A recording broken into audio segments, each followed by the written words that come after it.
Então, Senhor, perdoe mais uma vez os nossos pecados. Purifica-nos com teu sangue. Pois, como igreja ressurreta, lavada, remida pelo sangue do Cordeiro, nós banimos desse lugar toda e qualquer oposição à pregação da tua palavra, a esse culto que estamos exaltando o teu santo nome. Só habilitamos aqui a pessoa do Espírito Santo de Deus e ele damos total liberdade para que fale aos nossos corações nessa manhã, em o nome de Jesus, e que você diga amém. Então, Mateus 14, a partir do verso de número 22, diz assim: Logo a seguir, Jesus fez com que os discípulos entrassem no barco e fossem adiante dele para o outro lado, enquanto ele despedia as multidões. E, tendo despedido as multidões, ele subiu ao monte a fim de orar sozinho. Ao cair da tarde, lá estava ele só. Entretanto, o barco já estava longe, a uma boa distância da terra, açoitado pelas ondas, porque o vento era contrário. De madrugada, Jesus foi até onde eles estavam, andando sobre o mar. Os discípulos, porém, vendo-o andar sobre o mar, ficaram apavorados e disseram: É um fantasma! E tomados de medo gritaram. Mas Jesus imediatamente lhes disse: Coragem, sou eu, não tenham medo. Então Pedro disse: Se é o Senhor mesmo, mande que eu vá até aí andando sobre as águas. Jesus disse: Venha. E Pedro, descendo do barco, andou sobre as águas e foi até Jesus. Reparando, porém, na força do vento, teve medo. E começando a afundar, gritou: Salva-me, Senhor! E prontamente Jesus, estendendo a mão, o segurou e disse: Homem de pequena fé, por que você duvidou? Subindo ambos para o barco, o vento cessou, e os que estavam no barco adoraram, dizendo: Verdadeiramente, o Senhor é o Filho de Deus. E que você diga amém. Muitas obras, muitos milagres que Jesus realizou, ele trouxe estranheza e espanto, tanto dos discípulos, como também dos seus opositores. E essa passagem que Jesus anda sobre o mar de madrugada, ele nunca tinha feito isso, e não voltou a fazer isso em outras situações. E isso que ele fez foi algo muito estranho, porque ele nunca tinha feito aquilo. E como é que pode alguém andar sobre as águas? Nessa manhã, nós vamos lembrar que Deus, às vezes, ele faz algo estranho. Ele foge da normalidade. Ele nos surpreende. Às vezes ele faz algo na nossa vida que nós não esperávamos. Às vezes ele faz algo dentro da nossa casa, da nossa família, que nós também não entendemos, porque algo estranho não se explica. Falta entendimento. Por que é estranho? Porque não estou entendendo.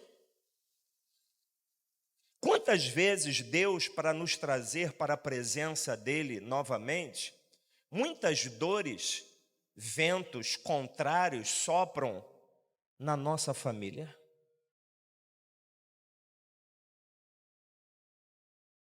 Coisas estranhas acontecem dentro da nossa casa e da nossa própria vida, sem explicação. Há casos que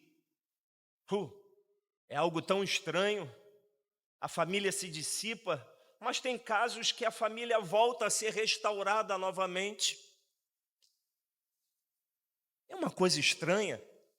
Pessoas que se divorciam, não aguentam nem olhar nos olhos dos outros, de repente, algo estranho acontece. Elas começam a se amar, a se respeitar novamente, e chegam a um acordo dizendo: vamos nos casar de novo. Eu tenho testemunhos assim. Eu vivenciei isso na vida de uma família que já estava divorciada e voltaram a se casar novamente. Talvez se chegassem perante o mesmo juiz de paz que fez o casamento, ou participou até da separação, falou: vocês não sabem o que quer, não? Que coisa estranha! Então, irmãos, quando os discípulos viram Jesus andando sobre as águas, apavorados, eles gritaram: é um fantasma! Uma coisa estranha, parece que não vem da parte de Deus. Um fantasma não vem da parte de Deus. Como dizem, é uma alma penada. É um demônio. E a maneira como Jesus fez foi algo tão estranho que ele precisou gritar: coragem! Sou eu! Não tenham medo! Deus às vezes precisa bradar também através do Espírito Santo no nosso interior. Ele nos sacode, ele nos desperta, ele nos traz uma outra realidade, uma realidade em que ele é soberano, ele pode fazer qualquer coisa e o controle de tudo está em suas mãos. Geralmente, quando algo estranho acontece, nós temos a tendência imediata de rejeitar, de repelir. Porém, nós que servimos um Deus, como eu disse, soberano, que faz o que quer, na hora que quer e da maneira que Ele deseja, o Deus que servimos faz coisas que fogem ao nosso entendimento. Deus não está atrelado à maneira humana de agir e de pensar. Se você vai chorar por algo que Ele está fazendo, vai chorar. Isso não vai sensibilizar e nem mudar o comportamento de Deus. Ninguém manda em Deus. Ninguém controla Deus. Os discípulos, por não entenderem, ao ver Jesus fazendo algo estranho, inicialmente, o que eles fizeram? Eles rejeitaram. Às vezes, por você não estar entendendo, quem sabe você está resistindo a Deus e não ao diabo. Por isso que nós precisamos de vigilância, não agir com precipitação, mas consultar sempre a Deus. Hoje, em nossos dias, Deus está para fazer algo estranho Mas não é para que você se desespere. Preste atenção, porque foi muito difícil trazer esse recado. Eu relutei, porque ao orar sobre isso que eu vou falar hoje,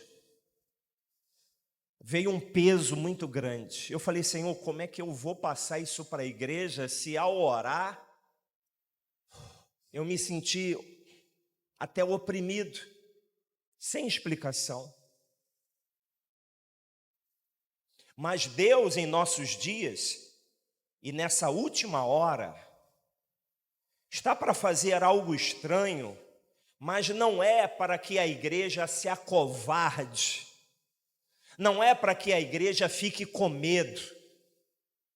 O desejo de Deus não é aterrorizar os seus filhos e nem mesmo espantar a igreja da sua presença. Vem o recado da parte de Deus, porque um juízo se aproxima e esse juízo vem da parte do Senhor. E o planeta não será mais o mesmo depois desse juízo. Algo muito forte vem da parte de Deus. E nós sabemos que é o Espírito Santo que convence o homem do pecado, da justiça e do juízo. Então, que o Espírito Santo convença você, não eu. Mas o aviso está sendo dado. O juízo, ele terá proporções mundiais. Não será aqui ou acolá, mas Deus vai sacudir esse planeta. Terá uma mortandade enorme de pessoas. As nações serão abaladas. Deus tem nos avisado que um grande terremoto está por acontecer, além da iminência de bombas atômicas que estão para serem liberadas.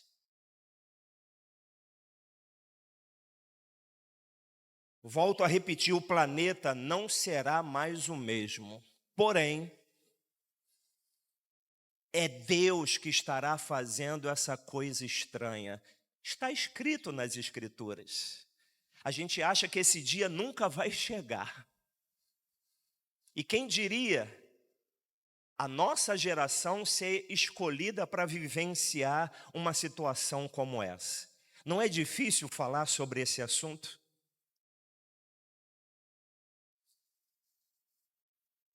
Quem exerce uma fé verdadeira em Deus não fica que nem uma barata tonta de um lado para o outro. Porque até mesmo as Escrituras, elas nos ensinam que quando isso acontecer, tenha coragem, como disse Jesus. Não tenha medo, não deixe o desespero tomar conta de você. Olha o que aconteceu durante o período da pandemia. Quantos crentes ficaram amedrontados, querendo guardar a sua própria vida? Quem guarda a nossa vida é o Senhor, irmãos. É Ele que repele o espírito da morte da nossa vida. Quem guardar a sua vida perde, e quem entregar a sua vida por amor a Ele recebe mais vida ainda. O profeta Joel fala do dia do Senhor e relata que o juízo da parte de Deus trará uma devastação sobre a terra. Será um tempo de julgamento, não contra a igreja, preste atenção. Deus não estará contra você, mas será algo estranho que vai acontecer. Deus não está contra aqueles que andam fielmente na presença dEle.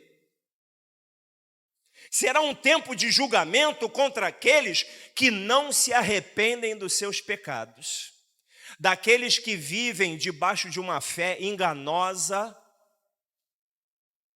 e de uma fé fingida. Finge, mas os frutos mostram outra coisa. Esses devem temer. Esses devem ficar com medo, Porque quando a ira de Deus for despejada sobre a terra, e nós estamos sendo avisados, irmãos, há uma sequência de fatos. Desde o final do ano passado, Deus nos sacudiu dizendo: olha, se vocês não tiverem exercendo uma fé verdadeira, se vocês continuarem exercendo essa fé fingida e essa fé enganosa, vocês não entrarão no reino dos céus dessa forma. E Deus, que Deus começou a nos exortar? A colocar em ordem a nossa vida e a nossa casa perante Deus. Põe em ordem. Põe em ordem. Depois da sequência desses fatos, e que nós ministramos aqui, nos veio uma angústia muito grande. Como Deus sinalizando: vem algo aí. E Ele está dizendo assim: eu estou preparando vocês. Eu estou preparando vocês para que vocês não entrem em desespero, mas tenham um exercício de uma fé verdadeira em mim. Fomos para o retiro do carnaval, Deus nos deu um tema, uma palavra no último dia do ano passado e que foi também o tema do nosso retiro: combata o bom combate da fé. É aquilo que as Escrituras mesmo diz: quando o Filho do Homem vier, achará fé na terra? Que tipo de fé que nós temos em Deus?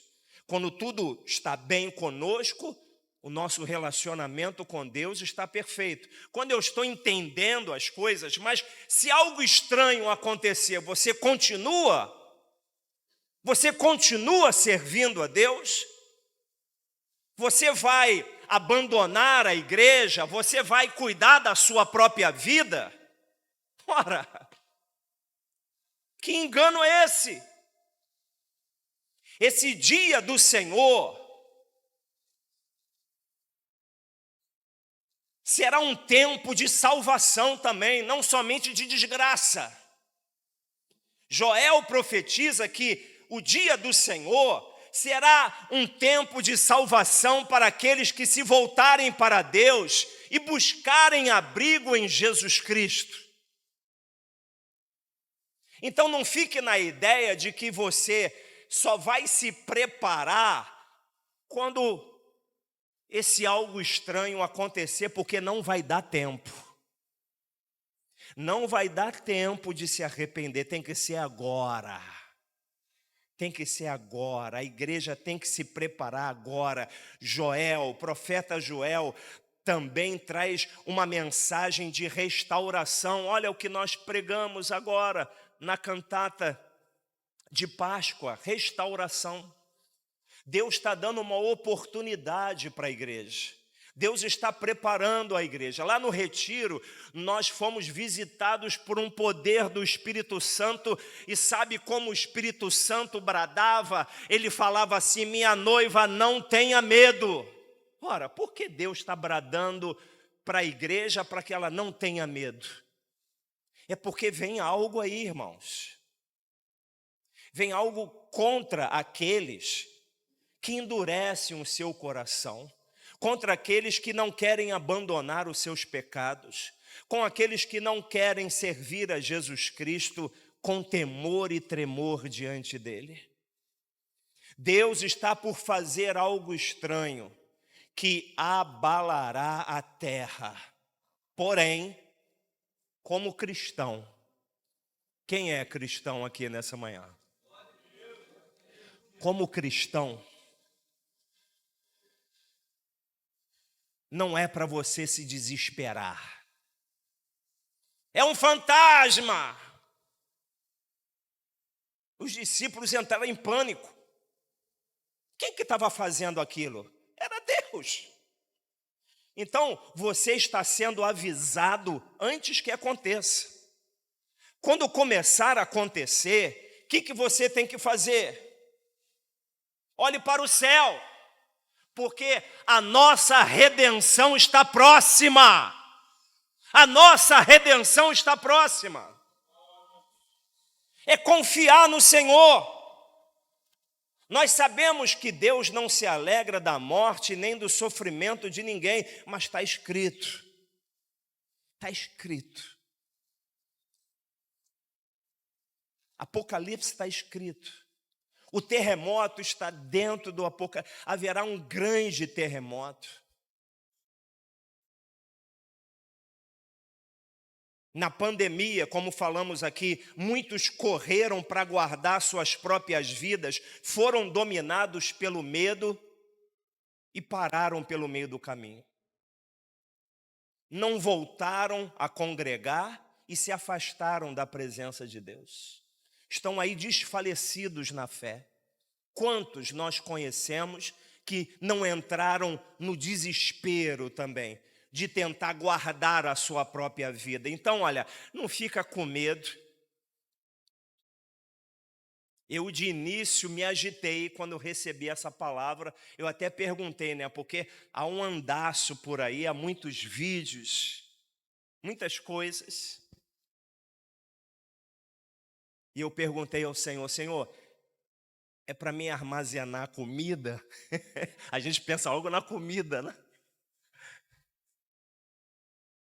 Ele falou, não. É um outro contexto, irmãos. Nós não sabemos se Jesus voltará imediatamente quando essa grande tribulação chegar. A linha teológica da nossa igreja, ela nos ensina que a igreja passará pela tribulação. Então, como você vai passar nessa tribulação? Você vai passar dando glória a Deus, continuando servindo ao Senhor, porque, olha, esquece do conforto que você tem hoje. Recentemente, vê que homens maus desse mundo, eles estão se organizando. Mas mal eles sabem que Deus tem o controle de todas as coisas. Esse apagão que teve na Europa,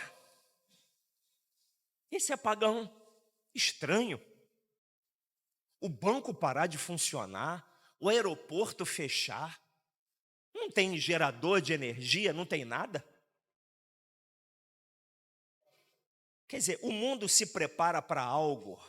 Eles acham que os bunkers debaixo da terra vão proteger eles. Falam de um grande reset no mundo. Fala de uma nova moeda, enfim. Ainda que falem isso, não tenha medo. Nós servimos a um Deus vivo e poderoso para nos proteger. E ainda que eu tenha que morrer, eu vou morrer servindo a Deus até o fim. Até o fim. A igreja tem que ter essa coragem. Porque nós já passamos da morte para a vida eterna. Então, eu estou encorajando você a não desfalecer na fé, a não abandonar a comunhão da igreja, a não se afastar da presença de Deus, aconteça o que acontecer. Ah, não tem luz, eu vou ficar, vem para a igreja, a gente vai estar aqui louvando a Deus no escuro mesmo. A gente sente aqui, vamos botar até a vela de 7 dias aqui dentro. Vamos botar a vela de 30 dias, vamos louvar a Deus aqui nesse lugar. Não vamos nos afastar da presença de Deus. Mais uma vez, Deus está avisando, antes que Ele abale toda a terra, coragem, sou eu, não tenham medo. Deus também faz coisas estranhas. Agora, um outro aviso importante. Lembre-se dos seus parentes. Mamães, lembrem dos seus filhos. Chorem. Levantem um gemido na presença de Deus. Lembrem-se daqueles que estão afastados, que são os seus parentes. Ore por eles, jejue por eles, para que eles venham enquanto é tempo para a presença de Deus. Porque, irmãos, quando o tempo chegar, não haverá mais tempo. não haverá mais tempo para fazer mais nada, porque a porta vai se fechar imediatamente. Então, lembre-se, avise os seus parentes que o dia do Senhor se aproxima. Curve a sua cabeça, vamos orar.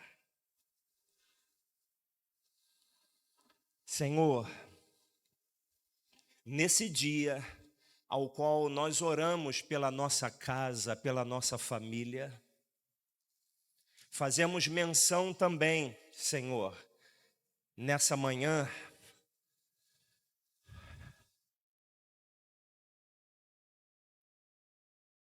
dos nossos parentes. Fazemos menção, Senhor, da tua igreja, porque o Senhor está avisando que algo estranho vai acontecer. Mas esse algo não vem do maligno, vem da parte dele. E ele vai abalar a terra. A ira de Deus não é contra a sua igreja e aqueles que confessam a sua fé em Jesus Cristo, mas a ira de Deus é contra esse sistema, contra esse mundo. Porque quem ama o mundo se torna e se constitui inimigo de Deus. E quem é amigo de Deus se constitui inimigo desse mundo. Então, Senhor, nós somos peregrinos, estamos de passagem, Senhor. A nossa pátria não é aqui, a nossa pátria é lá no céu, Senhor. Mas, Senhor, ó Deus, que saia toda covardia da nossa vida, que saia, Senhor, toda falta de discernimento, toda confusão, porque Jesus precisou gritar: sou eu. Não é um fantasma, não, sou eu. Sou eu que estou fazendo isso. Então, Senhor, que haja um profundo discernimento da nossa parte, para discernir a tua gloriosa presença, e que o medo também saia da nossa vida. Não aceitamos que o desespero tome conta do nosso coração. Enquanto encontrarmos pessoas na rua preocupadas, correndo de um lado para o outro, nós vamos aconselhá-las dizendo: venha para a presença de Deus, venha, receba Jesus Cristo enquanto é tempo, receba Jesus Cristo. Quando eu fui orar sobre isso, eu perguntei assim: Senhor, um terremoto que vai acontecer é espiritual? Ele falou: não. É físico? Você falou: é. Isso vai ser algo local? Falou: não. Eu vou sacudir a terra. Isso é, irmãos, se você olhar a 7ª taça da ira de Deus, fala de um grande terremoto.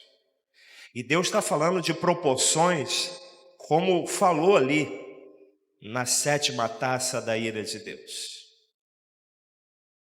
Então, quem tem ouvidos, ouça o que o Espírito diz à igreja. Se posicione, coloca a tua vida em ordem, para que quando essas coisas acontecerem, eu já tive um sonho, já falei para vocês aqui, eu estava repetindo para o meu filho essa semana, para minha nora e para minha esposa. Eu já tive um sonho há quase 2 décadas atrás. Eu contei esse sonho aqui, se você é da antiga, lembra, de que eu estava assim como nadando em cima do mar, mas eu estava procurando o meu corpo debaixo do mar. Era tanta água. E aí a gente não sabe se... Eu não quero aterrorizar ninguém, tá, irmãos? Não tenha medo. Não tenha medo. Mas era tanta água, mas eu procurava o meu corpo. E o meu corpo eu encontrava, ele estava debaixo de um pedaço de prédio. Debaixo, 30 metros de profundidade, eu achava, mas eu estava vivo. O meu corpo estava lá embaixo, mas eu estava vivo na superfície. Eu falei, Senhor, será que vem uma tsunami, né? Será que vem? Não sei, irmãos. Eu só sei que eu estou preparado. Eu estou com a minha bagagem pronta para partir. Se for agora, eis-me aqui, Senhor. Né, Rabi? Eis-me aqui. A minha pátria não é aqui. O lugar da igreja não é nessa terra. Nós estamos em direção a Canaã celestial. Então, olha, não tenha medo. Não preserve a sua vida. Entrega ela por amor a Cristo. E você vai ficar inabalável. Você vai receber um espírito inabalável. A morte vai passar, olha, lá na esquina, porque você já passou da morte para a vida eterna. Vamos aplaudir a Ele novamente. Vamos aplaudir a Ele. Então, nada de medo, nada de terror. É fé. Eu tenho fé em Deus. Ainda que eu não saiba explicar certas coisas, Ele tem o controle de todas as coisas em suas mãos.